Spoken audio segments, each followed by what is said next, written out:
ก่อนมันสิเป็นสิ้นเป็นยังก็ต้องเฮ็ดอันนี้ก่อนนะอันเนี้ยพระอากาศโอ้ยเขาเจ้าใดได้ทุกคนเลยปากกระเดิดกรักได้ก่อยน่าจะจันมาเลยสภาพ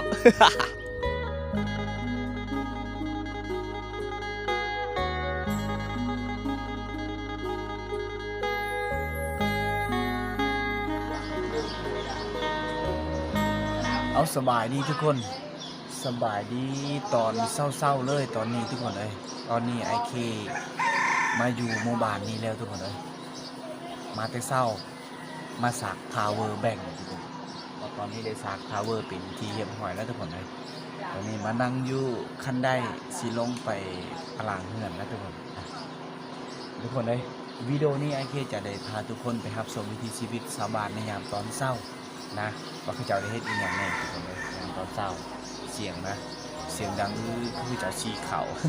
ชีเข้าตอนเศร้านะทุกคนมาทุกคนเลยตอนนี้สักทาวเวอร์แบงเป็นที่เรียบร้อยนะไอเคต้องได้ย่างออกแต่เศร้าย่างไปแต่เศร้าทางพุ่นคือทางมาใต้บ้านไอเคทุกคนเลยไอเคต้องได้ย่างเอานะไหลแบบเงียบๆนะทาวเวอร์คีมอเตอร์ไซค์กับคนอาจจะได้ยินทุกคนเลยนะพระเจ้าได้ตักน้ำตักในได้ตอนเศร้าทุกคนเลยในตักน้ำบาดาลอยู่หั่นแหละทุกคนนะ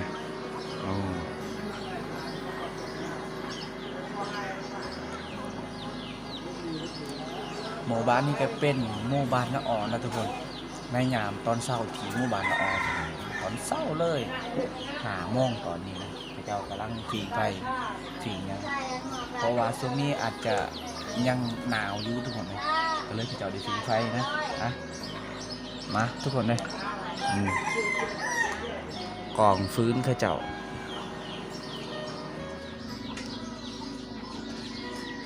สีย่างไปเบิ้งยูเสได้ทุกคนโม2 ตัวกำลังตุยพี่ดีงามเลยโมพระเจ้า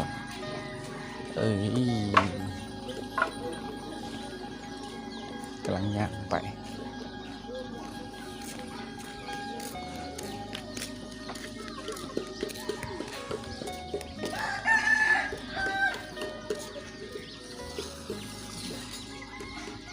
แต่เศร้าเลย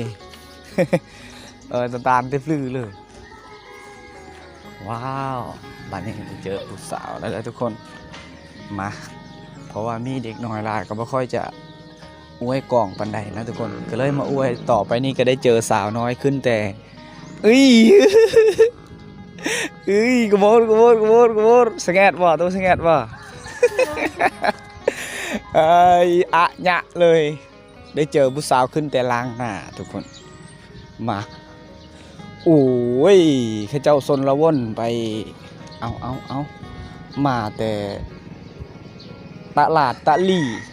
ข้าเจ้ามาแต่ตลาดตะลี่เลยฮะไปแต่เศร้าผู้บางคนนะทุกคนเกาะไอเคบ่ค่อยจะเห็นสัตว์ปานใดข้าเจ้าได้ซ้อนกุ้งซ้อนป่าแต่เศร้าเลยทุกคนนี่มาหยะเลยบาทนี้เอาบ่ค่อยได้เห็นผู้สาวมาขี้หูดได้ทุกคนนี่มาขี้หูดกำลังมาเดือน5แล้วตอนนี้ได้เจอผู้สาวไปตักน้ำอีกตอนนี้หยะเลยได้มาหยะ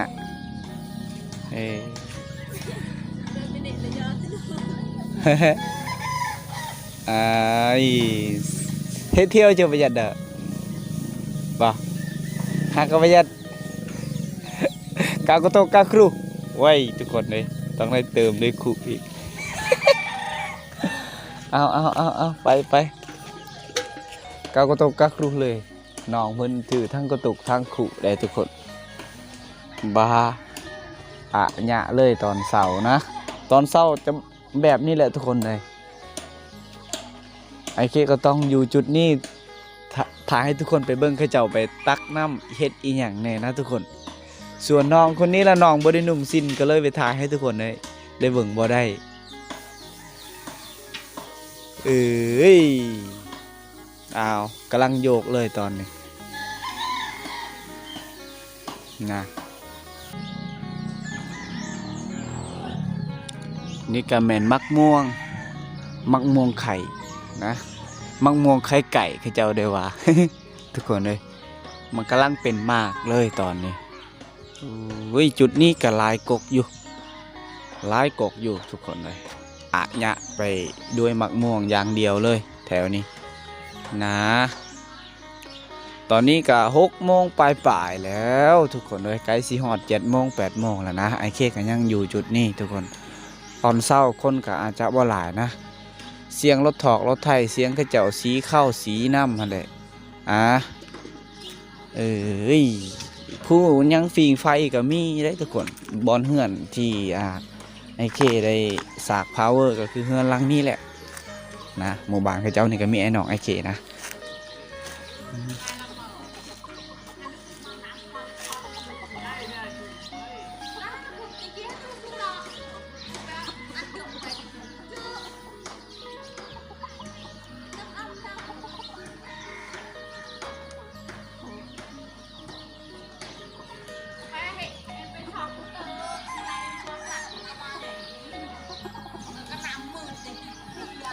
เขาเจ้าฟิงไฟยามตอนเช้าแล้วเขาเจ้าฟิงไฟ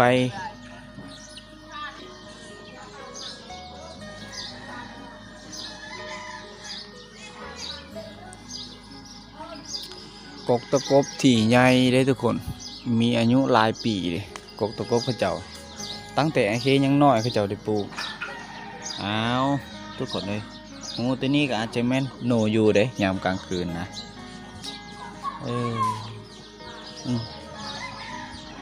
เหมือนกระเจ้าจะมีแมวตัวหนึ่ง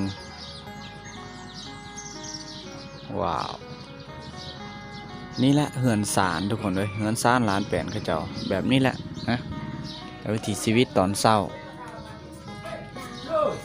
รถที่กันยังมีเสื้อกระเจ้าจะส้นละวนไปนั่นนี่ได้นะถามไปใส่ไปนี่ทุกคนเลย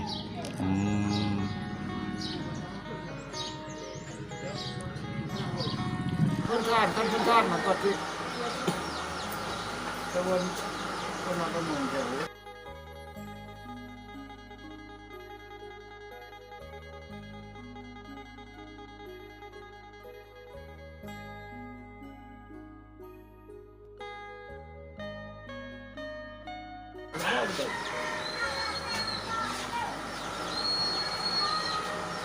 แต่กล้วยละกล้วยตาเยอะหลังตาเยอะมากไม่เป็นไร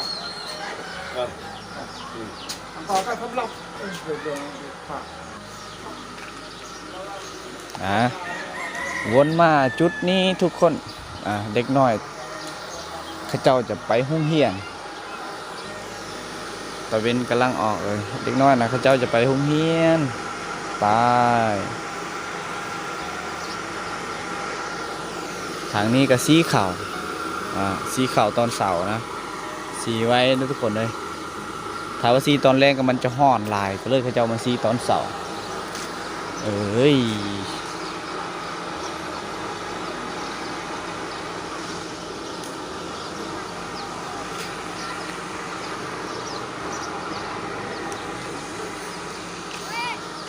ว้าเป็นเชื่อป่ะ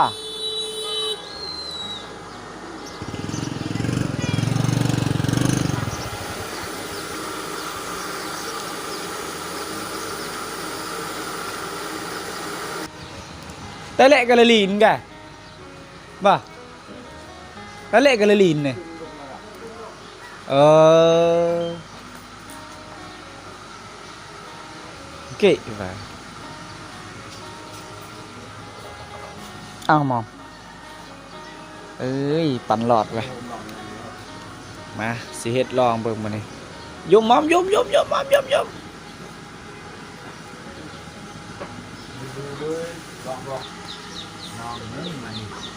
โทรศัพท์อากีเหรออากีมาโทรศัพท์ เอาที่คือหมูเตะมาจกโบตังโตไปโทรศัพท์ลูกเดียวเลย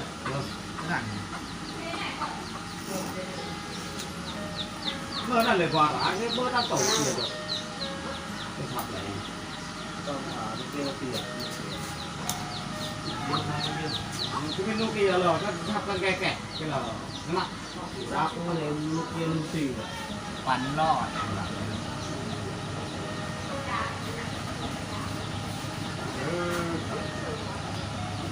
วันแค่ก็เน่าเน่าแก่เน่าไปแล้วแก่นมที่เท่า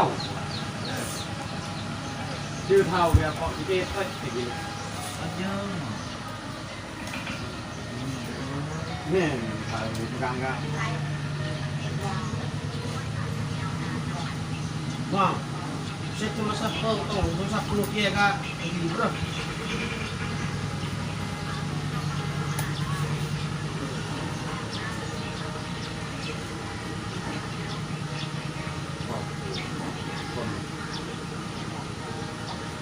โทรศัพท์เมื่อกี้เนี่ย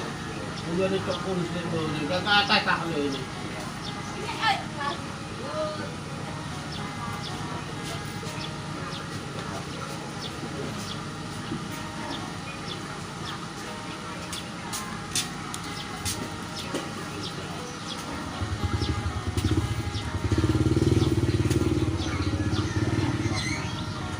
เนี่ยก็ติดอยู่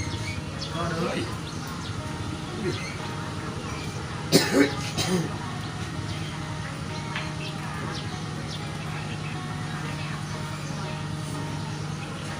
บางคนที่ชา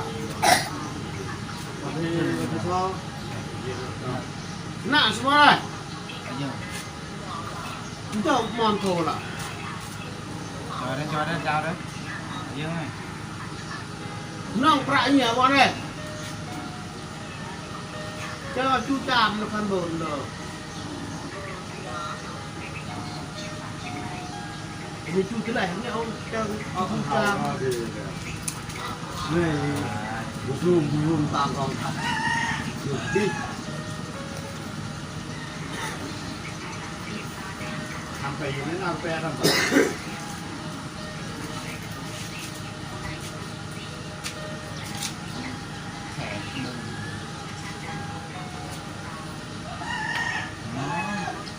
เชื่อมาไหนก็ได้เก่ง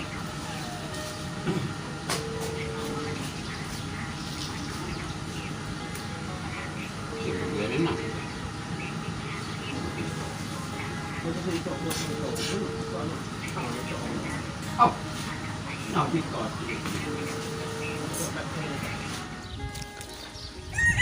บ้าอ๋อมาไหนเนี่ยโอ้ยมักมีกำลังงามเลยเบิ้งเฮาบายเบิ้งมันสิสุกหรือบ่อีกยังเดือนนึงก็มันสิสุกเลยได้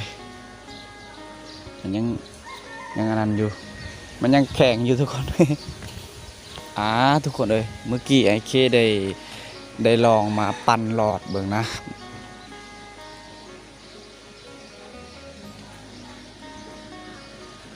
ผู้สาวว้าวกมอเตะกมอนะเอ้ยกมอตุลุเอ้ยบ้าเดี๋ยวบนไหนแกกอดเตะเลย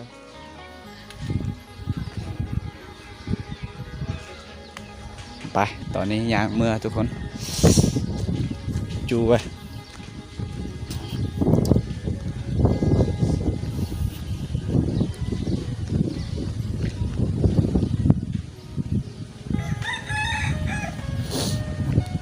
เมื่อตอนนี้ทุกคนเลย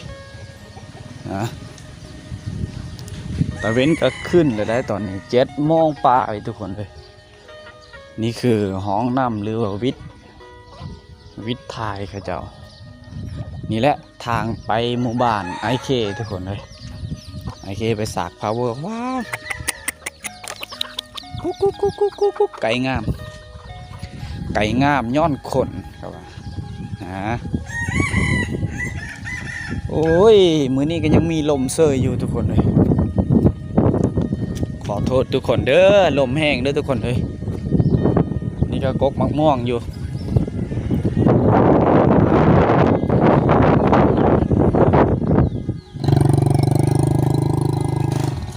เอา เจ้าให้ขึ้นรถไอเคบ่อยากขึ้นนะทุกคนก็เลยย่างแบบล้วนๆเลยนะทุกคนเลยตอนนี้ก็สี่ย่างเมื่อบ้านนะสากปะพาวเวอร์ไว้แล้วก็สีฮอดบ้านไอเคกับไอเคจะให้ทุกคนในเบื้องวิถีชีวิตอยู่บ้านไอเคทุกคนเลยนะเส้นทางตัวนี้แหละนะตอนเสาร์เฮ้ยแถวๆนี้มันเป็นบอนแถวเรื่องงัวเรื่องควายหอนงามนะจะเรื่องงัวเรื่องควายแถวนี้แหละทุกคน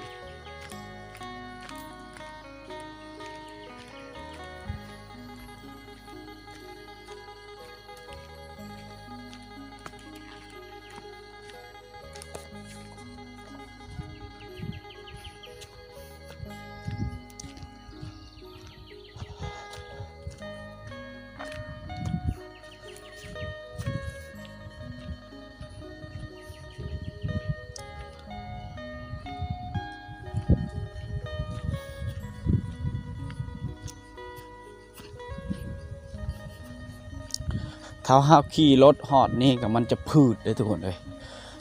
ถ้าใครที่ยังบ่ได้เป็นขี่รถก็อาจจะล้มนะเพราะว่าดินทรายนะมันเฮ็ดให้เฮาพืดขี่รถยากแถวนี้ถ้าเป็นยามฝนนะอาจจะมีเสียงนกเสียงหยังแถวๆนี้นะแต่ว่าช่วงนี้เนี่ย เงียบอยู่ทุกคนเลย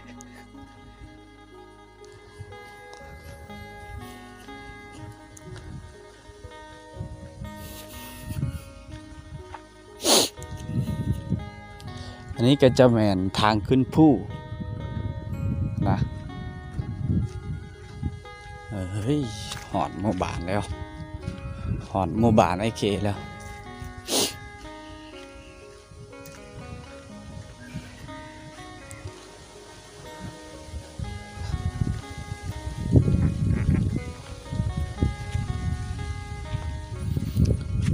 ไข่แน่แดดทุกคนเอ้ยถ้าว่ามีลมทางอากาศมันคึมโอ้ย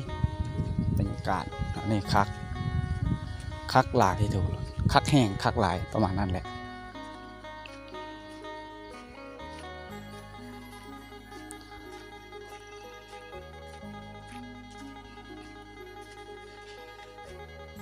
โอ้ย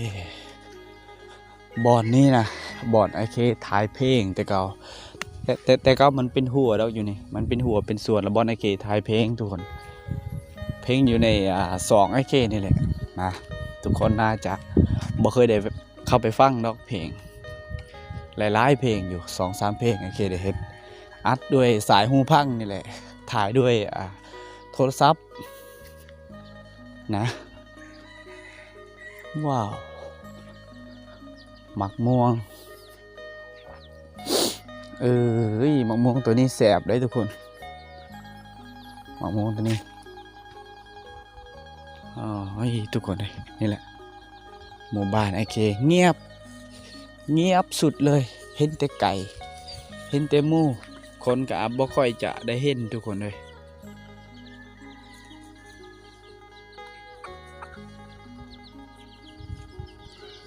เงียบสุดเงียบสงบ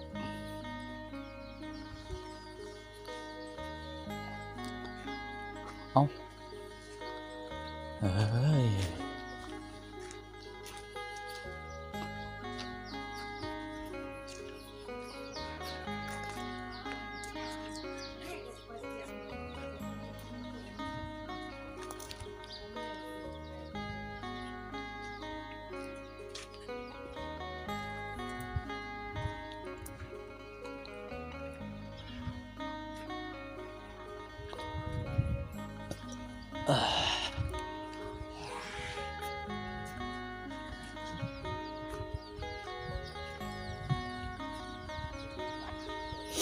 เป็นเฮือนไอเคนะเฮือนไอเคตัวนี้ทุกคนเฮือนหลังนี้สำหรับกองฟืนกองไฟนะบ่อึดทุกคนหาง่ายๆหมู่บ้านนี่ หมู่บ้านไอเคนี่หาง่ายๆสำหรับฝืนนี่เขาเจ้าได้หา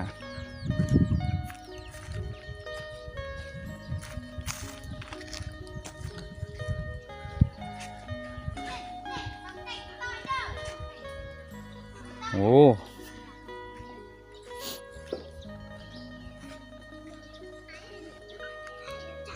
ซื้อเชื่อเบิร์นบ่ตัวซื้อบ่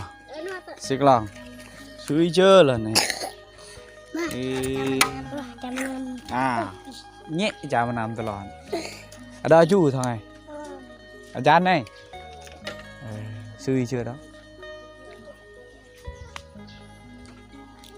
น้ำมาด่านนะถ้าว่าตอนเช้ากับทุกคนอาจจะเห็นคนมาตักน้ำมาล้างหน้าล้างตาอยู่แถวนี้นะทุกคนสำหรับผู้สาวอะ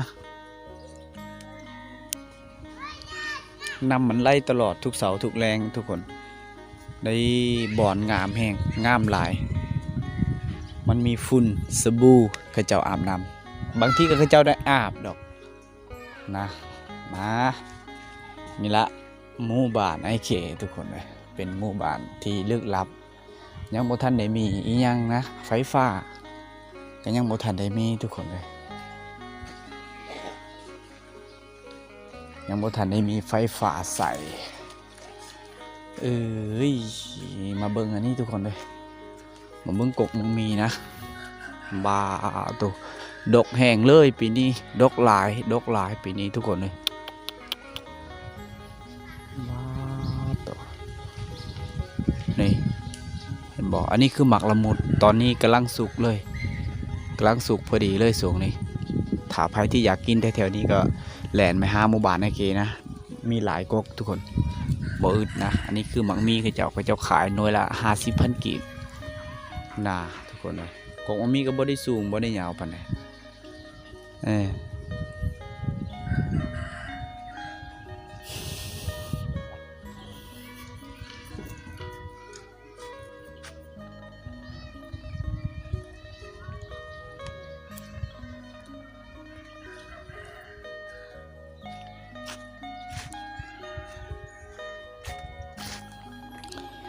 เขามาเบิ้งลานซาวเพิ่นเฮ็ดอันนี้ทุกคน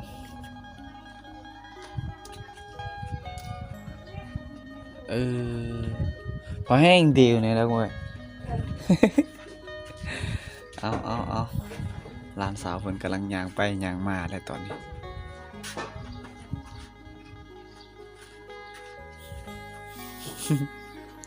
อาเรียในตัวปกติวิธีการเฮ็ดแบบนี้แหละทุกคนเลยก่อนมันสิเป็นสิ้นเป็นยังก็ต้องเฮ็ดอันนี้ก่อนนะ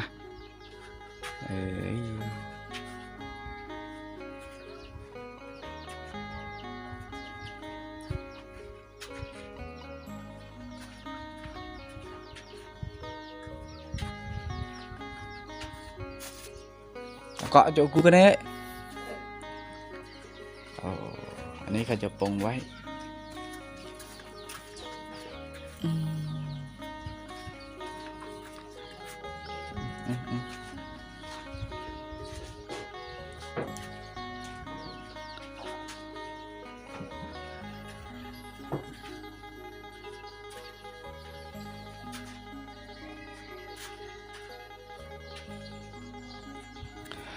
ร้านสาวเพิ่นได้เฮ็ดอันนี้ทุกคนเลยนะ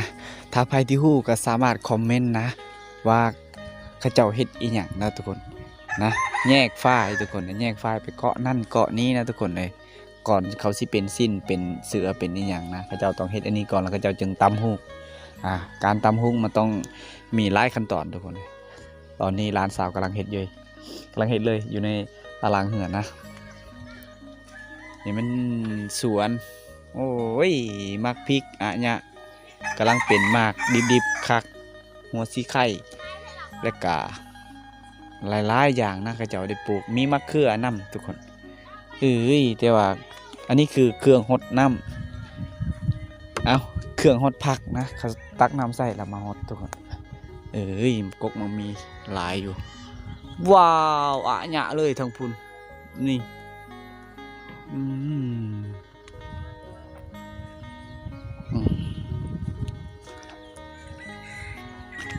มา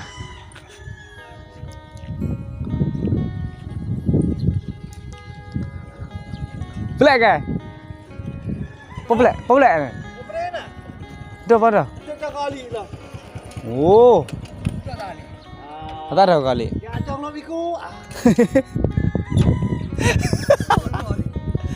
Wai. Aduh. Sampai nih berat tak?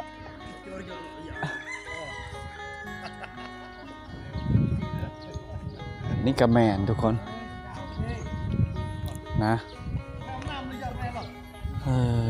อันนี้ก็กระเจ้าได้เฮ็ดแล้วนะกำลังต่ำเป็นสิ้นแล้วสิ่งที่บ่ควรพลาดสายตาอยู่ในเขตชนบทเฮาก็ต้องสิ้นนี่แหละทุกคนนะสิ้นนี่แหละว้าวหลอดกระเจ้าใหญ่ที่สุดเลยหลอดโอ้ยมาบ้านใดก็ต้องได้เห็นเขตชนบทเฮาสิ้นนะทุกคนเลย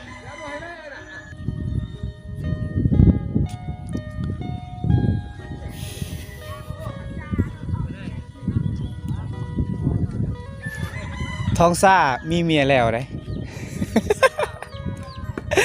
เอ้ยมีลูกผู้หนึ่งแล้ววันยังโสดเนาะทุกคนกำลังมันเลยเอ้ยไฟกำลังแห้งเลยตอนนี้ ใจทางมาได้ น้ำอ้อยแต่งเสื้อเหมือนนุ่งเสื้อน้ำอ้อยแต่งเลยทุกคนเอา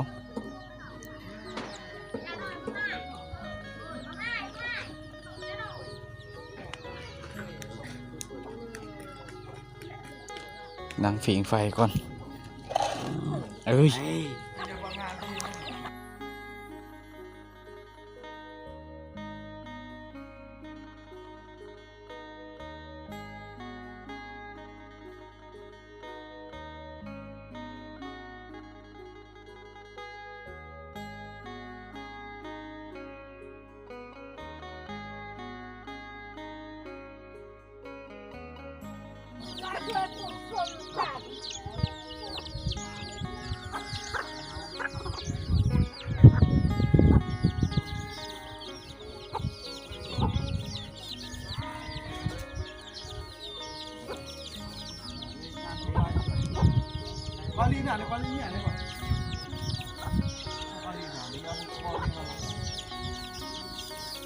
เอาทุกคน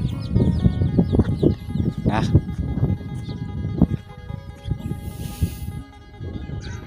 เดี๋ยวlah harianเชื่อเนาะ